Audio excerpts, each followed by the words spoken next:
All right, hello everyone. My name is Disc, and in this video we're looking at a 19 Temple of the Jade Serpent. And for this week's cycle, we are Fortified, Spiteful, and Grievous. A lot of people don't like Discipline for this week. I think it's a lot of just like misinformation. I think Grievous, it was nerfed a long time ago, and I just don't think it's as big of a problem as people think it is. And to take that one step further, I think it's pretty much the same type annoyance for any spec. You kind of just have to flash heal a little bit more than you would like. But that's just how it goes. I do think the lesson of Grievous, I think all the fixes are there to kind of like teach you a lesson. And I think it's really meant to emphasize mistakes. So if you miss a mechanic and you take avoidable damage, it's going to directly impact your health pool a little bit more than it would have beforehand. So this isn't a fix that really demands you know where your avoidable damage is in order to have a smooth key. But I want to talk about a few things before we get going here. A lot of people asked about my KUI nameplates. I shared my export, but I didn't realize that's only sharing the export for Target Helper. It does not share the nameplate core.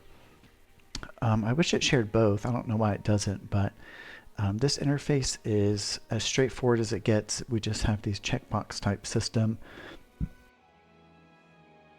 and it's all very just like preferential. There's not much to this here. Maybe my fade rules if you want to look at those. But I want to just click through here so people could see what I have selected. But it's all just kind of like preference. And again, not much to it. But then also I wanted to flash bigwigs. So my philosophy in WoW, especially with UI, is less is more. You want to hone your focus to see what you need to see and start eliminating things you don't need to see. So going through bigwigs, I really don't like seeing a spell name splashed on my screen. Its name doesn't do anything for me. I already know what it looks like and what it does. So I like turning off all names, and I kind of just operate on a sound-based system. Like, you know, if an area of effect circle goes out on the ground and I hear a ding, that's kind of just my method for knowing the spell has been cast. So I like minimizing where I can, except on this guy it looks like I have them all on. You'll see they're grayed out. That's just because I want the audible, but I don't want the text. This guy I have both on, both bars. And what this looks like if you're looking at it from like an overview, I'm eliminating everything that doesn't have to do with dodging mechanics or timing my rapture. That's the most important thing with bigwigs right now. Rapture is so valuable to our book, and it's all about getting ahead of attacks, and that's where timers are your best friend. All right, so here we are. It's actually the next day. I wanted to have a reshoot here talking about the main lesson point of this video. I watched it back yesterday and felt like it just wasn't really concise, and I think I could do it a little more simply if I tried again. So anyway, I wanted to talk about key binding and specifically how to keybind penance. That is probably the most important spell in our book, and it's really important that you're able to control very reliably if you're using an offensive or a defensive penance. And this is the best way I've come up with. I think it's actually 100% reliable. I haven't had a misfire since I found this method, or since I created this method. But let me see if I can talk about this real simply here. So first off, I use click casting, CLI-QUE. This is a system that I recommend all healers adopt. It puts keybinds on your mouse clicks. Personally, I think there's a lot of advantages in using a mouse for casting rather than a keyboard, because the buttons are always right underneath your fingertips. Rather than a keyboard, you have to search for buttons. But what this does, click casting, is it brings in this whole new set of keybinds, this whole new profile that only interacts on health unit frames.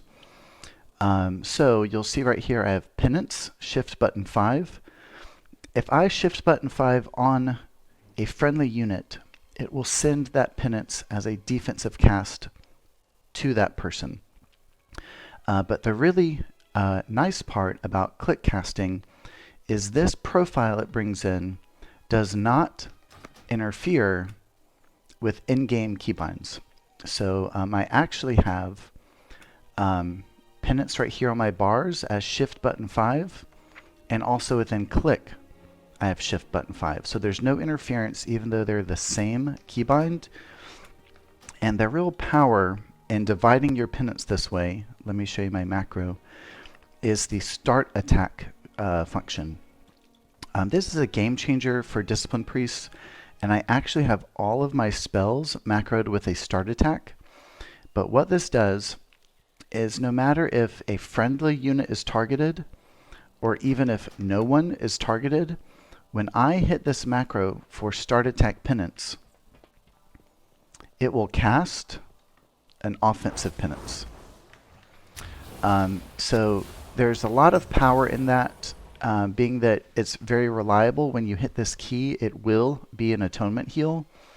And just if anyone's wondering, if I have an enemy targeted, the start attack feature within the macro doesn't change anything. My target's not going to shift. It only makes a difference if I accidentally have a friendly unit targeted or if I have no one targeted. So without getting into it too much, that is kind of my system for penance.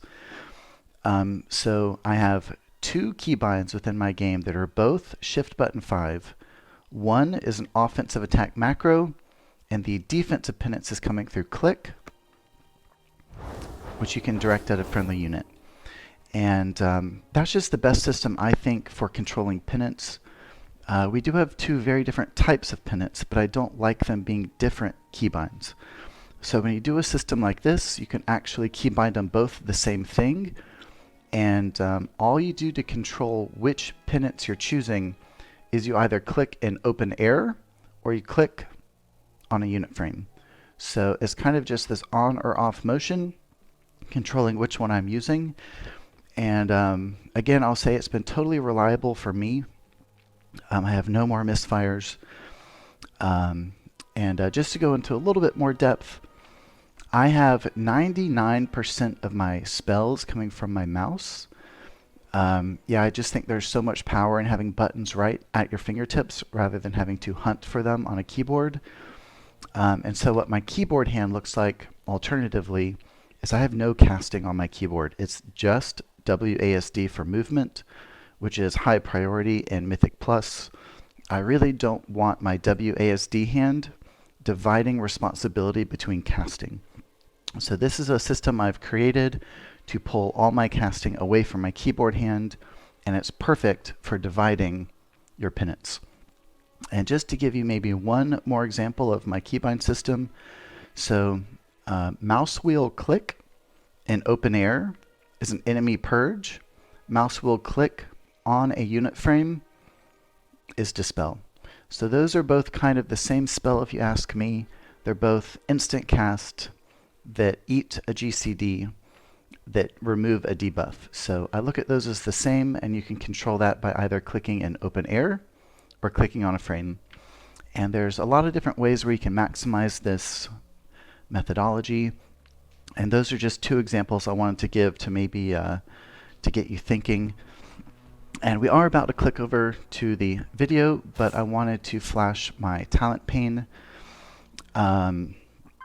Mainly for Temple of the Jade Serpent, you want to run Mass Dispel. It is going to be a powerhouse here. We have the last boss, obviously, which has magic dispels. And we have a lot of cases within the dungeon where having a second dispel is paramount. But I am actually looking forward to the changes in 10.0.5. I think it'll be really nice to actually go into Shadow Covenant and Dark Reprimand. Right now, I just don't like Dark Reprimand because it prevents your penance from being defensive when you're in that window. So that's not something I like, and they're changing it coming up. But that's some food for thought for key binding. I don't want to go into it too much because it's quite a complicated subject. But please, if you have any questions, maybe specific to penance, or maybe a little bit more general about click, please let me know. I'm in good habit of replying to my comment section, and I think that's a better place to address individuals' questions. So without further ado, let's go ahead and clip over to the key. All right, so here we are, 19, Temple of the Jade Serpent. We are fortified. The last boss is still Spooky Uki, but he's not tyrannical, so not having a second dispel is fine. And I take mass just in case. There are quite a few dots that go out in this place that mass comes in handy, and I think I even played it a couple times. So off the bat, you're trying to plan where your PI is going. Pretty much by default, you don't want to give that to rogues. It's just not suited for them, as well as like a shaman or a monk. I think I give it to both of them quite a bit. 2, 1. So this first hallway can really make or break a temple, especially on fortified. So go ahead and open with atonements in the group and a couple of hots. Dot, penance to spread my dot, PI on the shaman, and straight into a rapture. And you'll notice here with grid 2, I'm really maximizing on that absorb value, just kind of honing in on which units have or don't have the shield icon. And then I'm also looking at that dark blue value, which marks the absorb. I really can't stress this enough, but Grid 2 is just the play for Disc Priests. I think any other add-on for any other spec healer would be fine, but we really have to be able to see our absorb values to be able to maximize Rapture, which is our biggest spell right now. And yeah, for that one I went ahead and dropped a barrier. The way this front hallway works is we have just enough time to get at least one round of all of our spells. So especially since we are fortified, you want to roll your Fiend, you want to roll your barrier. The best play here is to practice line of sighting the ripple, but we have a group full of melee. So for that one, Mass Dispel. Mass Dispel can wipe out that attack, so you definitely want to use it. And the best way to use Mass Dispel, if you notice right there, I kind of pre-cast it. I was anticipating the ripple, and I was watching for its cast bar, and I pre-cast my Mass Dispel so it went off right as the dot went out.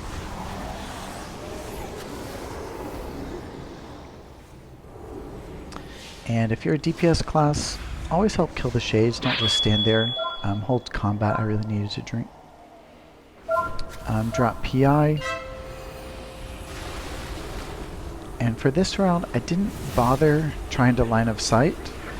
Since I play Crystalline Reflection, this was my Rapture round, and I just let it hit me. Now that Rapture's over, oh, it still hit me. And you'll notice center of my screen by my action bars, you'll see a red cast bar for Tidal Burst. I load that one in to C because it is one you can Fear Bomb to interrupt the cast. This is a pretty good group and they're getting all of the kicks, but it's just one of those things where, especially on Fortified,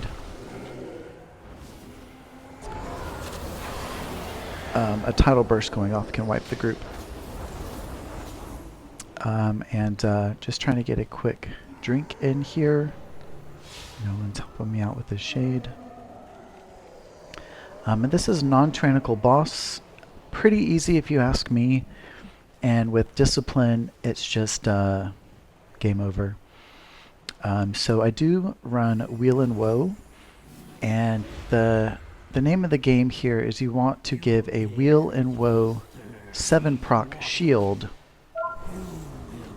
to the person who gets the Corrupted Waters, and it will kind of fully cancel out that attack. So there we see it on the monk. He used something too, but it didn't even hit him. But that's exactly how you want to play that mechanic. You want to give it proc shield and it will totally mitigate it. Let's see what I do here. I think this is my Shadow Fiend round. Yep, Shadow Fiend first, Schism second, and you'll see that dotted line. 7 proc shield. The attack didn't even break the shield, so... so the way this fight goes, the clockwork mechanic where he chases you with... Oh yeah, that rogue got lucky. If I didn't have a shield on him, he would have died. But this one, the wash away that goes in a circle, I try not to think about that one because it's very predictable and it's slow. So I really try and give the bulk of my focus right now like to the 1, 2, 3 attack from the waters. So that's kind of just my thought process in this fight. I'm really not worried about the frontal of the wash away. I'm really primarily trying to pay attention to the ground attack. Best thing you can do here is just roll Schism on cooldown, giving those nice big shields to the Corrupted Waters.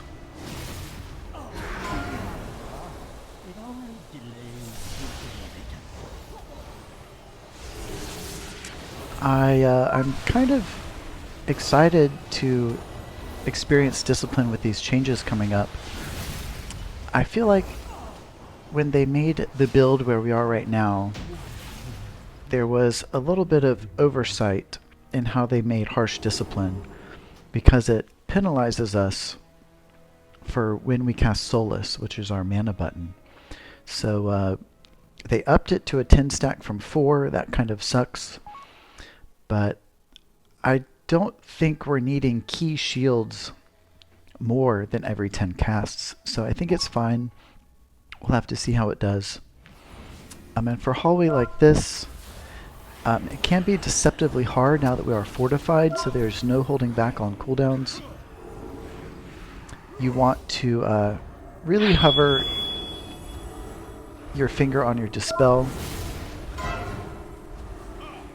And for that second dot, I did not want to Mass Dispel yet. I went ahead and went into Rapture, and that reflected just about everything. Dispel that one, then there's my Mass Dispel. Mass Dispel life. And I do go the Aegis shield build. This build kind of revolves all around farming for penance procs. So whenever there's not damage going out, you have to fiend for smites. And since Mass Dispel was down on that second dot, I was holding onto Paints Up. Perfect time to drop it. Canceled out that second dot. 5, 4, 3, 2, 1. And I don't think gripping to cancel Thundering is the most reliable play, but sometimes you gotta. Alright, and for a pull like this, we have to heal when the Lesser Shaws blow up, but we also have fears we can interrupt. So if you notice, I have that red bar above my action bars, again for this pull. That is the Haunting Shaws cast for the fear. I Barrier late. Covers them blowing up. Shadow Fiend Schism. And that was my Fear Bomb. So I don't really bother tracking other people's kicks or their kick timers. I do have it on screen just if I want to reference something later, but I'm not really tracking it. I think there's plenty of utility in fear bombing if you use it just simply if a dangerous cast is too close to going off. And to cover these Lesser Shaw blowing up, we have a Rapture. Arguably I could have gone into Rapture a little bit earlier there. No one died, so it's fine. I actually don't even think much was overhealing. And always fade if you have to. It kind of opens up your field a little bit more. I wasn't sure if those mobs were on the other side of the bridge, but I faded just to run from that shade.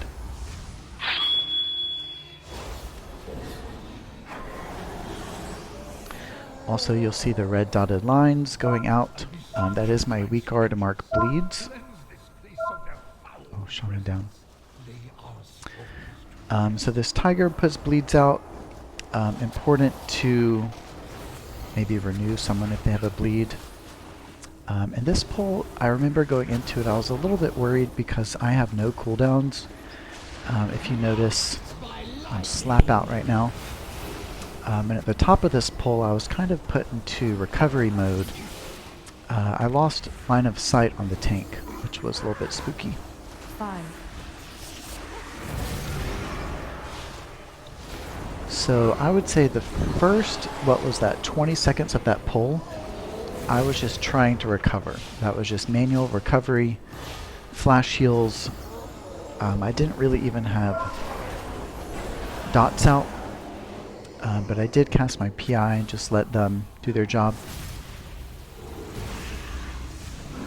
So going into this boss, there's really not much to it. Again, I would recommend turning off notices. In bigwigs, it becomes spam. And you'll see I have a nameplate weak aura that puts the intensity on their nameplate. It's just really easy to track it that way. And we're in a good place. All cooldowns are coming available. So on the first guy, I'm farming a penance proc to drop Schism as soon as we transfer. Alright, and you'll see right there I have the red dotted line on the monk. That is my weak aura marking that he has the damage buff. So it is important to mark them because they take a little bit more damage. You could just make sure they're either atoned, or you could even give them a renew. But there goes PI. He is standing out of the group so he doesn't lose that buff. And since he just pops win, he has the buff. Best time to PI. Alright, so that was a barrier. We're all topped. Here goes my Shadow Fiend, Schism, Mind Games, Penance proc.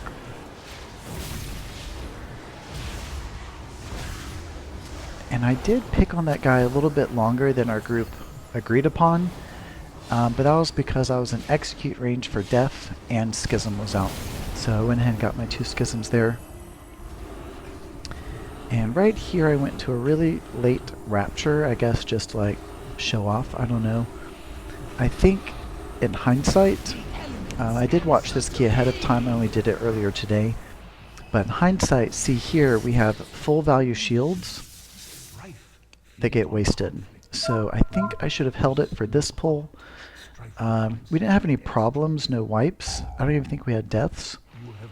But if I had held off on dropping Rapture for the fun of it, could have had a lot better of a play here. So the biggest thing to notice in these pulls is the blue dotted line I have programmed on my bars. That is marking the incoming heal absorb. It has a front end, so if you can get ahead of it with a shield, that's probably best, being that the heal absorb is placed behind it. And for that one, I just really wanted to make sure I lived. So on the front end of that absorb attack, I dropped a paint up on myself. I've mainly just been paint something as a personal defensive. And I think for bigwigs in this spot, I really only have that frontal turned on.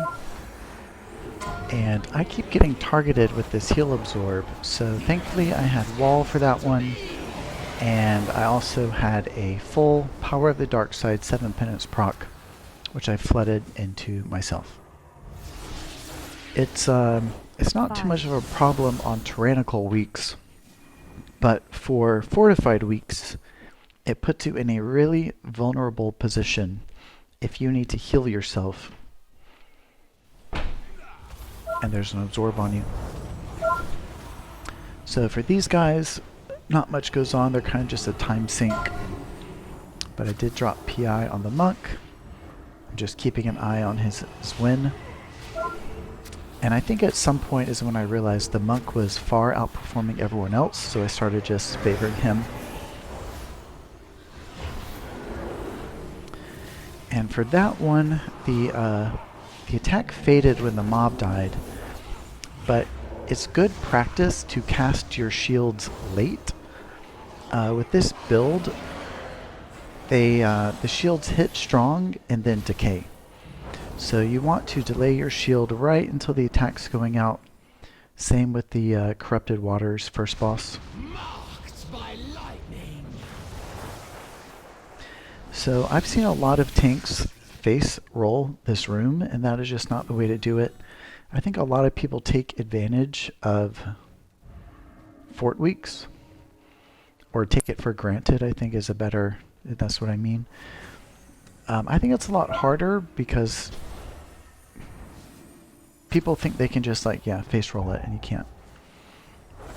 So the key attack this guy has is he spawns the lesser Sha that blow up. So in a pull like this, I'm thinking, what do I got?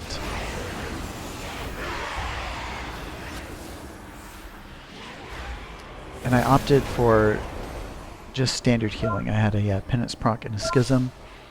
But I think we had the Paladin do something there that topped everyone in the group. I'm not even sure what happened. But for this one, I go into my Rapture.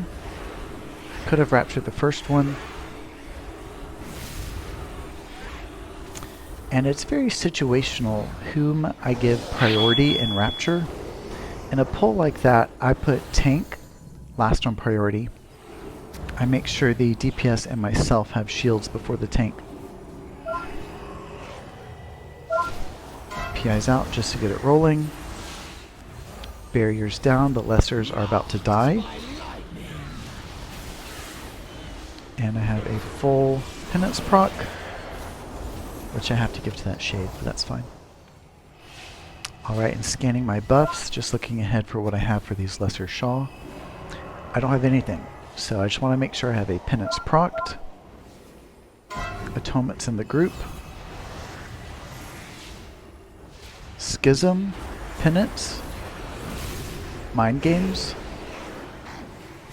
100% health. So in a pull like this, you don't need cooldowns, and often you'll find yourself without cooldowns on at least one of them. If that's the case, you just have to make sure you have a penance proc loaded and a schism loaded. That's really all you need. And what you want to do is make sure you're flooding the group as the lesser Sha are dying, not wait until they die to react. You kind of want them to cancel each other out at the same time. Like that one. Radiance, Schism, Penance first. I use Mind Games second.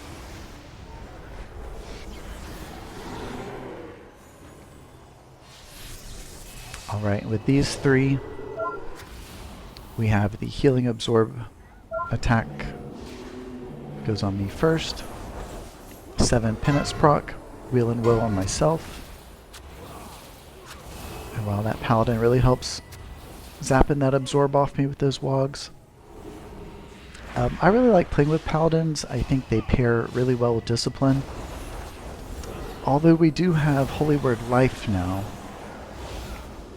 a fat instant heal from a tank never hurt nobody. So we're in a good place. PI just came available. And we have boss, non-tyrannical boss. So we have 3 phases. The first phase, he does the fiery kicks. The second phase is the jade kicks. And you'll notice on my tank's unit frame, there's a dotted line which is coming from the targeted spell's weak aura that triggers when the cast goes off. And then there is a solid orange border indicating the dispel. So the dotted line is the forewarning, and the solid line is the dispel. And yeah, so the red one doesn't really hurt much. It's the green one you got to be careful of. And that is where I made a mistake. So a really good play is to precast a Pain Sup to get ahead of the front end of the Jade kick. But I cast my Pain Sup on the fiery one. I was 1 round early. So to get ahead of the front end of the next Jade kick, I prelayed a barrier. And always what you want to do here is have a Penance proc loaded and flood it defensively into the tank. So you could either precast a Mind Games, like right there, followed by a defensive penance, or maybe you could precast a Flash Heal, followed by your defensive penance. But that is a healing debuff that you want to remove as quickly as possible. So a defensive penance proc is going to be the best way to do it for us. And those were not a problem. And this is just one place where a solid green line is just indicating a debuff. That is not a dispel. The red one's a dispel, the green one is not. And the boss is pretty much over now. This is just a time sink, so we're just pumping. Main thing you gotta do is just not be in front of him. He breathes. Smite, smite, smite. Penance. Also, I put my Harsh Discipline Tracker on my penance. I like tracking it as if... what am I saying? I like tracking it the same way you would natively, which is a counter on Smite. I'm just not going to put Smite in the middle of my screen action bar, so I put a little number on my penance. And you'll see there's a little bit of tank damage that goes out here. Red dotted line on the tank for that leg sweep. And it was a good thing I went to Rapture there because I had a double mechanic.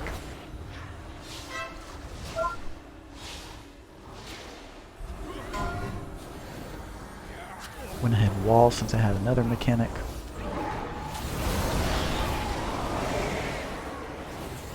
But whenever you can, you want to get ahead of that heal absorb with a shield, and that's mainly because the dot it leaves behind prevents healing. So you want to take it off the front end. And this is a misplay where I immediately started panicking. So anyway, I have no spells.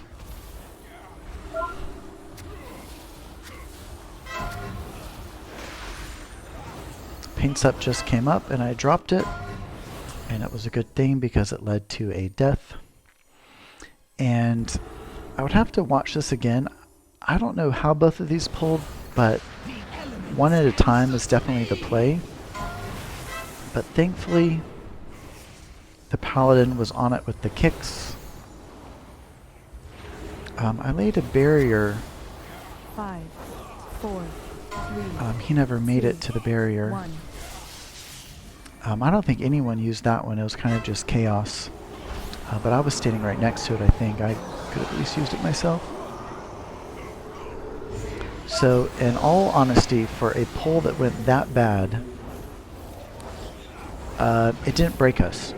So, a lot of times in keys, I think a real aspect of high-end playing is the ability to recover. These keys are designed to kill you. Oftentimes things will go wrong.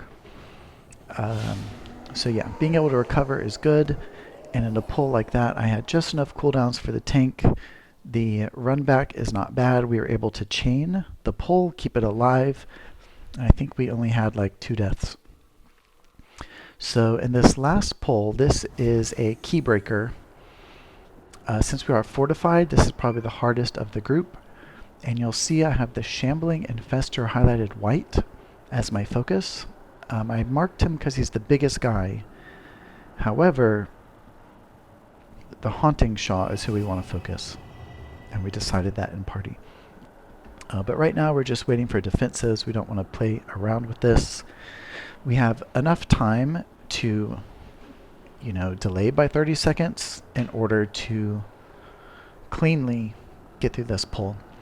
So anyway, we want to focus the Haunting Sha, and I think that's because he has a fear mechanic. So we want to focus him first, and we need to be prepared and ready for the Lesser Sha to appear, and we want to cover the group in heals before they die. Opening with dots, PI our monk because he is winning. Haunting Sha is down. And here we have the Lesser Sha coming out.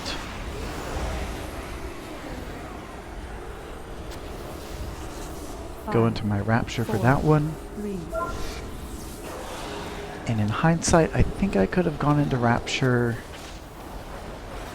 a little bit sooner.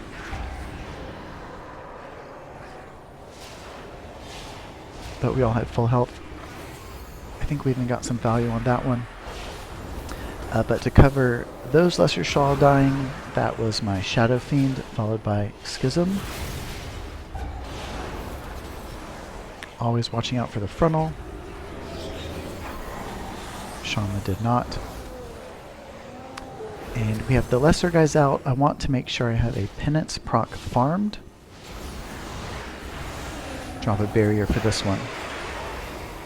So with these guys being fortified, 1 cooldown per round of Lesser Sha is the way you want to do it. And it doesn't matter that boss is next. Really want to use cooldowns there. Always make sure you have a Penance proc banked. So pretty much that entire fight, all those like it, I'm just keeping an eye on those lesser guys' health to kind of dictate my cooldowns. Alright, so here we go. Final boss, Sha of Doubt. I have Mass Dispel in the book, but we have a lot of good dispels in party.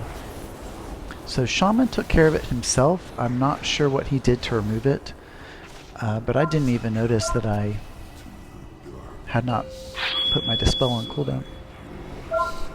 So for this, I want to dot and Penance just for the healing, and then I Wheel and Woe Rapture starting on myself, favoring myself in the DPS.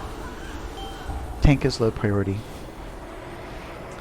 And it's really important that you get a Dispel out quickly. Those dots hurt. You want to act quick, only have like 1 tick of damage go out. And thankfully our monk had a removal there as well. I think he gets one of those every like 2 minutes. And for this one I did a single, and then decided I wanted to do the mass. Could have just done the mass. And going into this next round of ads, I'm noticing I don't have any cooldowns available. I don't even have wall.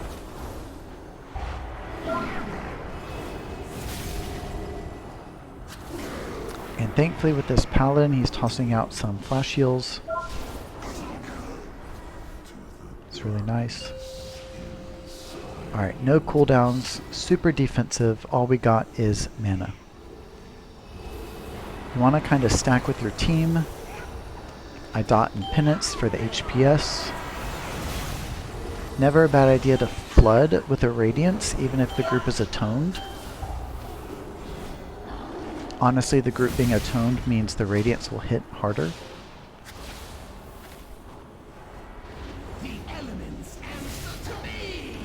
And in this interim, there's no threat, but I have Shadow Fiend.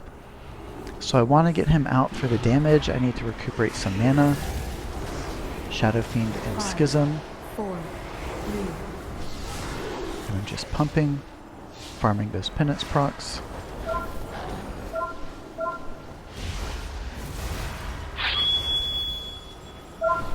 There's our second round of PI for the cat.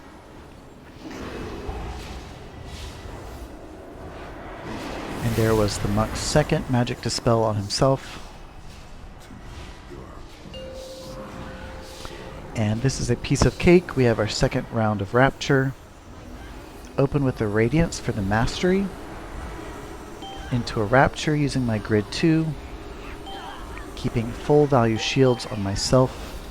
And the DPS is priority.